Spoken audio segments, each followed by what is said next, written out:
Hi, this is Abby from the PA Wild Center, bringing you another interview as part of the Wild Center series. I'm here today with Kate Kennedy from the Kane Area Development Center.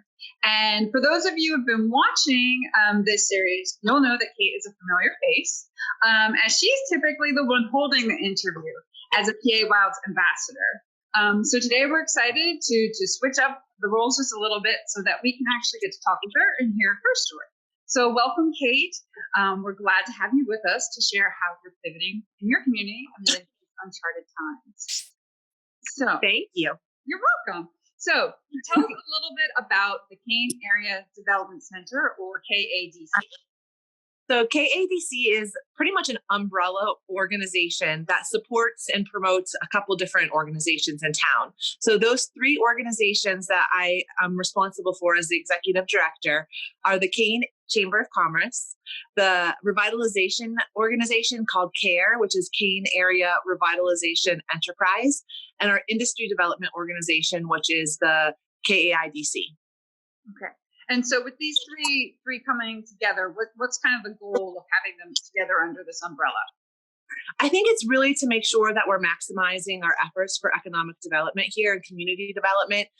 So someone can call my office and I can say, oh, I think that this would be the best fit for this organization, or, oh, you really need to talk to so-and-so from this organization. So it's really a way to make sure the resources are being directed in the right way, make sure we're not competing for resources, and just really work together to promote the economic and community development of our town. That's great. That's a great consistent way, again, to get people collaborating. So I know that, you've got the KADC connecting these three organizations, and that Kane in general is seeing a lot of revitalization and something that's really getting a lot of excitement throughout the region. And it appears that something like this is a very collaborative effort. So beyond the KADC, what else do you have going on in Kane, and sort of mechanisms that help to connect other businesses and organizations and efforts in the community? Yeah, one of the things I just love about Kane is that collaboration. I think that it's a value that has been held for many, many decades here. And one of the newer efforts of collaboration is a Sparks group. And it's this informal group of community leaders and organizations that comes together monthly to discuss short-term goals. So we have, the three organizations I support, as well as government, like borough leadership. We have our hospital, our school district, just representatives from different parts of our town that would have a vested interest in the economic development of Kane. And once a year, we have an annual meeting to talk about short-term goals. And so each group chooses a short-term goal to work on, something that can be completed within 1 year, so that we can see results. And so it's been really exciting to see some of the things that have come together. And again, it's an informal group. It's not anything that's very structured at all. It's just a monthly meeting to check in, and we just stay in touch with who's applying for what grants, what different types of projects are getting done across town. And that open communication has really led to some really great developments here. Yeah, that's a great idea. I know, when we're across the region, I hear a lot of times communities say, how can we do this? How can we get on the same page together? And sometimes people think it has to come down through some big funding or some, structure of having to have a chair and a co-chair and all these extra things. But really, it just you guys coming together and say, let's talk. I mean, right? Yeah, exactly. And just really, again, being open on the same page about who's doing what, so we're not stepping on each other's toes or competing for things, that we're supporting each other's efforts.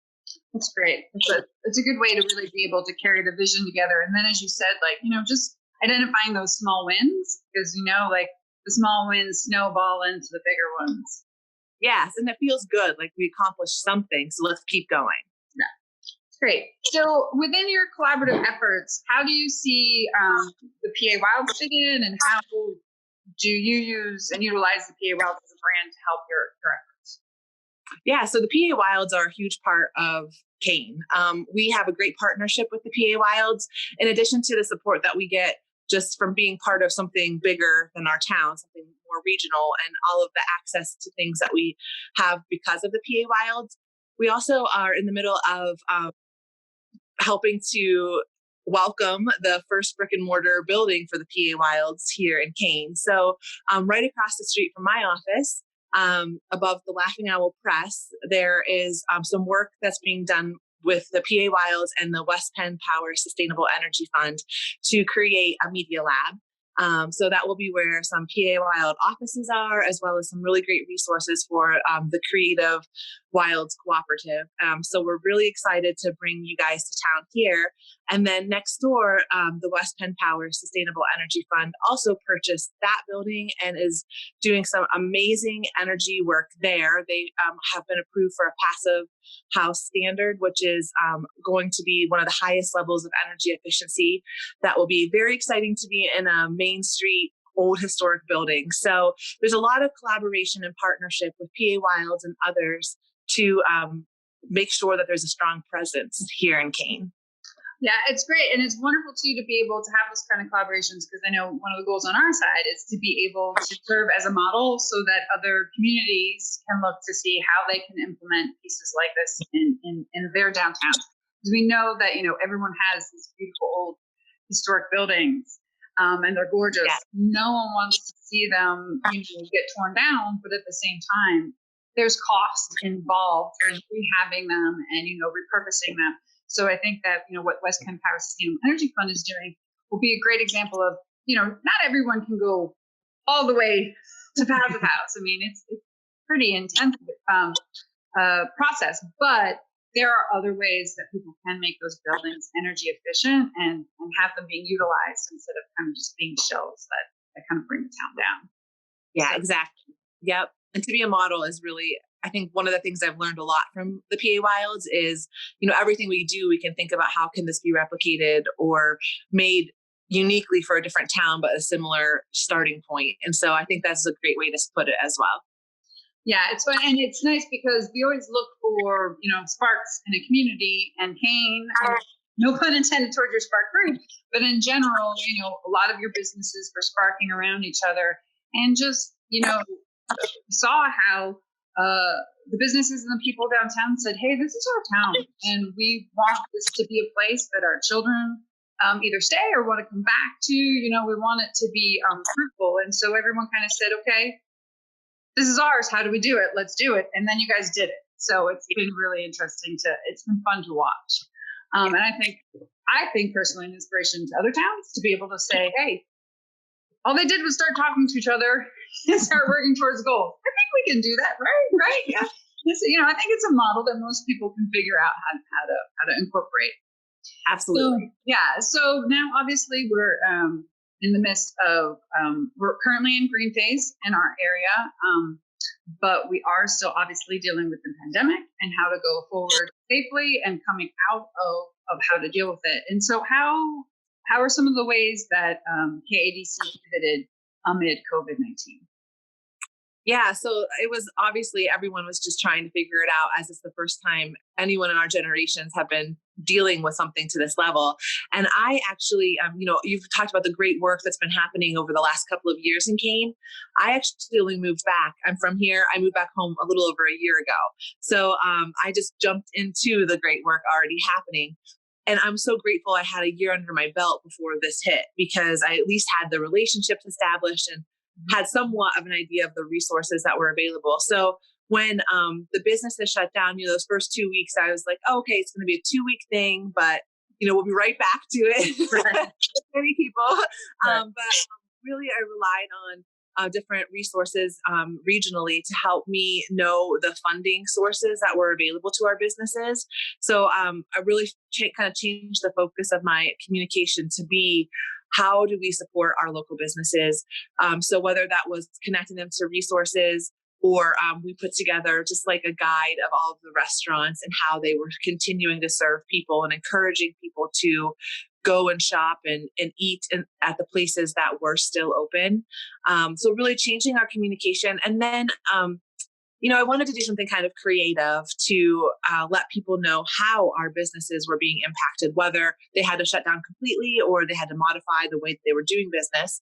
And so one of my friends suggested doing a photo series, because how there were those front porch photographs that people were taking of portraits of families. She's like, we should do that for businesses.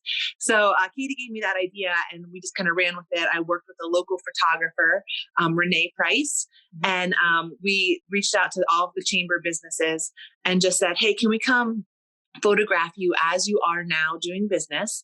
And then will you answer some questions to let people know what you're doing to serve the community, as well as some of the reflections on how this has been impacting you and what's ahead, what you think is ahead for you and Kane. And so we did this business spotlight, COVID-19 business spotlight photojournalism series. I think there's about 30 businesses that participated, and it was through social media mainly, and then just tried to promote it and get the word out about what we were doing here in Kane. So, being able to see this moment in time and these stories, where can people see them now? Where are they currently housed? They're still on the Kane Area Development Center Facebook page and our photo albums. And one of the things that was also important, I thought, was to document this time in history. I love history. I love Kane history, particularly. I'm very connected to the Historic Society here. And I thought, in 100 years, it'll be really cool to have these photos to look back on, because in all of them, people are wearing masks. The business owners are wearing masks. If their business was closed, they're standing out front so that you can see, like physically, you couldn't go in. We tried to represent, in the photos artistically how they were adapting. And then we ended up, both Renee and I were like, we need to do these in black and white. Just, it was really powerful and striking to see it in black and white. So they're on our Facebook page there, or, if anybody wanted to reach out to the office directly, I could always send the link.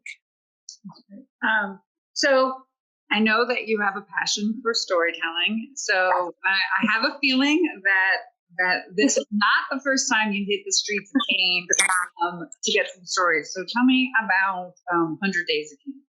Yeah. So last summer, I moved back in April of 2019 and, just started jumping right in. So I thought I really wanted to make sure that as a community, we were feeling good about who we are and telling our story, so that it wasn't being told to us. As a rural town, sometimes I think we get our story told to us and it's not always an accurate representation. So I thought, let's tell our own story. And that will help us as a community feel more connected to one another, as well as people who maybe are thinking about visiting Kane or want to learn more about Kane. They can hear the stories from us to know what there is and why this is such a special place. So we decided to do what's called 100 Days of Kane, PA. So every single day for 100 consecutive days, I did a Facebook Live interview with somebody who lives here, and they told a story or multiple stories or their life story to really communicate why Kane is so special. So we had people, everyone from business owners talking about why they chose to open a business here, to people who were born here. We had a woman who was 98 and has never really left Kane, gone on vacation, but really Kane has always been her home. There wasn't even indoor plumbing when she first moved, was born. She was born in her home to where we are now. The stories about, we at one point had 5 different elementary schools. And so kind of hearing from people who had a lot of pride still in their elementary school. And it just was cool because everywhere we went for those 100 days, I, ran into people who would share like, oh, I forgot about that. Or, oh, when that person shared that story, it made me think of this. And so I really think it served its initial purpose of connecting us as a community. And then we've also since had people from outside the community share that they've seen it, and it's been something that they've been interested in as well. That's great, because I know that you have a very, when you talk about school pride, I know that you guys have a very, very, very strong alumni community. Every year it's quite the event when all of the, alum come back to celebrate Kane. So I'm sure they were all watching from wherever they are. Did you have any other unexpected results of how these stories were used? Yeah, so you mentioned our alumni, and so we kicked it off on Alumni Weekend, which is when everyone comes home, and actually it wrapped up on Homecoming Weekend. So it was like the bookends. We had at the end of it over 70,000 views from 15 different industries. I think a lot of that does have to do, our alumni is widespread. So I think that had to do a lot with them. But yeah, one of the things that surprised me afterward is that it's continued to have an impact. So 100 days, and that was no joke. I look back on it now and I'm like, how did I do that? But it got done. And really, it was just well received. I was so grateful for that. But now I'm finding that it's being used almost as a tool for job promotion and bringing people in. So a couple of examples are, we had a business that was looking to fill a position, a very specialized position, and they brought people in from out of state. And two of the people said to the owner, hey, I saw an interview that you did on 100 Days of Kane when they were getting their interview for the job. And so that was kind of neat that they got to know the owner and his connection to our town and a little bit more about our town prior to even coming from that. Another one is there's a church that's looking to hire a pastor. So they decided to send the entire list and links of all of the 100 interviews. They highlighted their church members, but said, you can watch any of these to kind of get a feel for who we are as a community. And so it's just been interesting. And I'm so surprised, but really, really glad that this is something that's been living on to not just be entertaining, but also maybe draw people into our town to live here and start businesses or work here that might not otherwise know about it. Yeah. And as you started off saying that you wanted to share your story of Kane and not someone else's perception. So it's really great to see how it organically turned into a recruitment tool, which, makes sense. And how in one case, the applicants found it without even being told. And then the other case, the employer said, hey, this is a tool. And so, that a lot of communities struggle with these great, a recruitment tool that can help really honestly tell the story that people are looking for when they're going to choose to relocate. Because it's a big choice to move to, anywhere, but let alone a rural area that you might not know about. So, I know a lot of communities talk about wanting to share their story, but they kind of feel like there might be barriers to the tech to be able to do it or the cost. So can you just talk a little bit about that part of it, the kind of how you were able to get it going so quick? As you said, you had just started. Yeah, right. So, I have an iPhone, so I just did everything through my iPhone. The Facebook Live was just easy to do. So there was no cost to that. Then I would download it to YouTube and then put it on our website. So, that was something that was no cost to us that we already had available to us. There was a cost of time for sure. Every single day I had to do that. And then the people who were being interviewed had the time to do that. And then it took time to do the tech side afterward. And we put it on our website, which our website for me is not my strength. But I used my network to find people that were able to volunteer their services and their talents with the website to help me come up with a logo and come up with how to put it on and feature it on our website. So really just utilizing the network we already had. So there was no cost there as well. So, it really was a pretty low budget thing. And really the biggest cost I would say is time. And I would definitely say that it was worth that cost. Yeah. And it sounds like within that time, and obviously being well organized so that you could use the best of your time, but also having so many people engaged in it would also really contribute to the success. Oh my gosh. When I was starting this, I was like, this is going to be either really, really great or terrible. What if nobody cares that I'm doing this? What if nobody watches? What if nobody wants to be involved? But people got excited and started volunteering stories or nominating people to share their stories. And so it really was a great way for everyone to connect with each other. And that, again, that was a free resource, was just those natural connections. Yeah. So, you've had two examples so far. One was very COVID related, and then the other story example is, pre-COVID, but are both things that communities can be doing, to be able to, positively move through this process. Do you have any other suggestions for resources that you've been utilizing that you think could benefit other communities?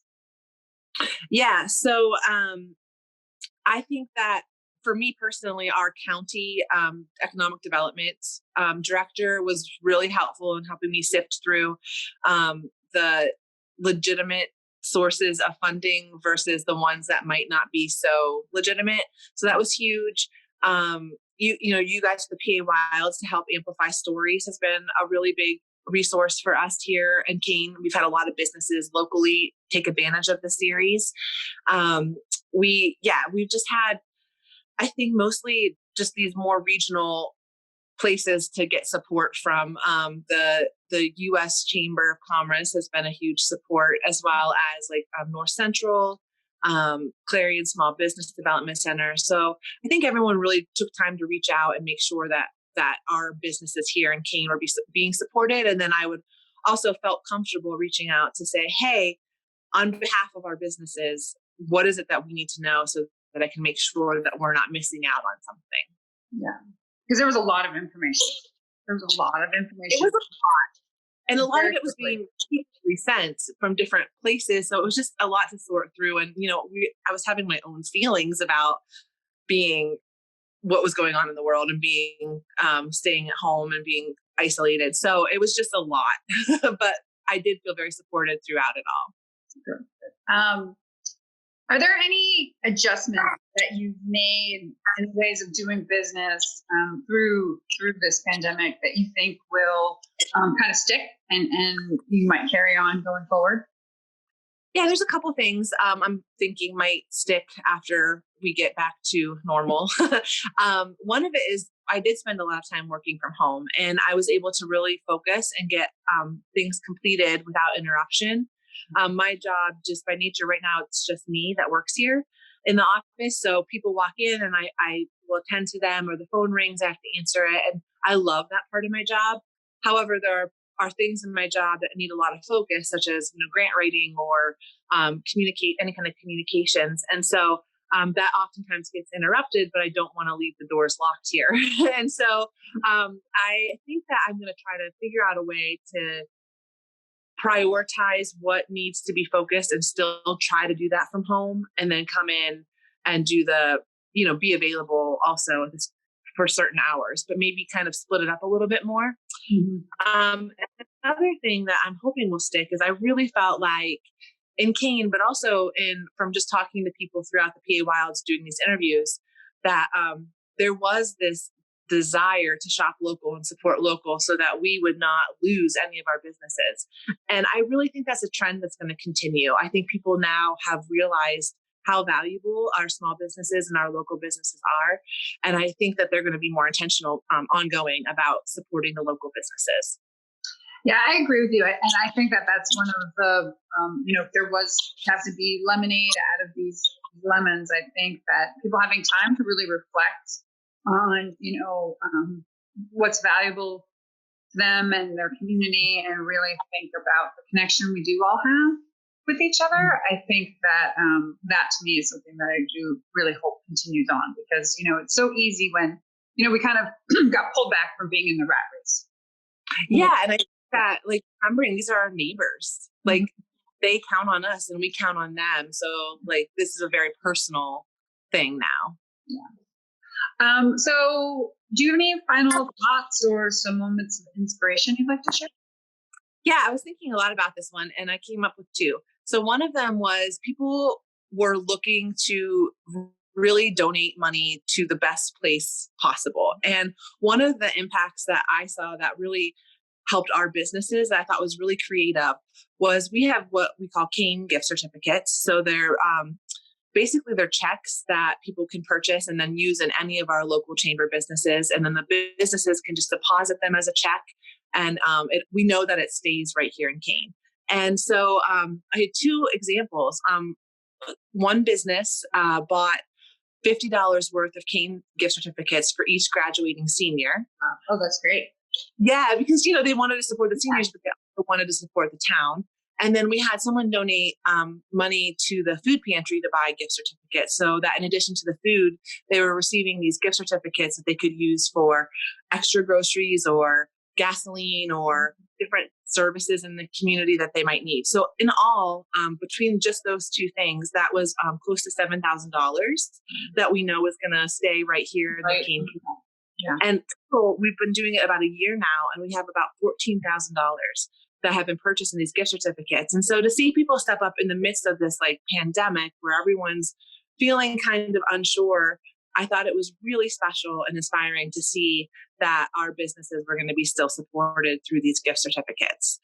And the other thing is just, again, the collaboration. It goes on, at the the government level and the economic development level, but also between businesses. It's pretty strong here in Kane. So, CJ's made hand sanitizer from their distillery, and they gave it to the first responders, or they sent them out to the businesses to sell there.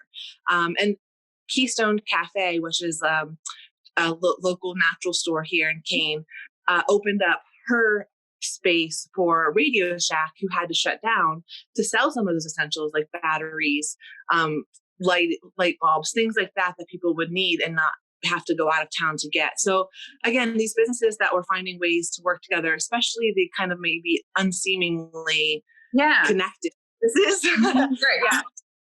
Found ways. Cafes and Radio Shack, you don't typically think, but that's a wonderful fit, and that's a true neighborly community spirit. Yeah, absolutely. And so it was just kind of inspiring to see just people wanting to pitch in all the ways that they could. Oh, that's just, those are some great final thoughts. Thank you for sharing. Yes. And thank you for sitting in the other seat today and being interviewed. It's always a pleasure to hear what you're up to and what's happening in Kane. So thank you, and keep up all the wonderful work. And to everybody out there, if you're watching this and you'd like more information on how to support small businesses and the PA Wilds, make sure to visit Wilds, COPA.org. There you'll find all of the Wilds Are Working interviews that have been held in the series so far. You can also, as you're on YouTube, you can just subscribe to our channel so that you won't miss a beat and see all of the other interviews that are yet to come. And also, if you would like to share your story as a small business owner of the PA Wilds, again, head over to wildscopa.org where you can apply. So thanks again, everybody, for watching, and have a great day. Bye. Bye.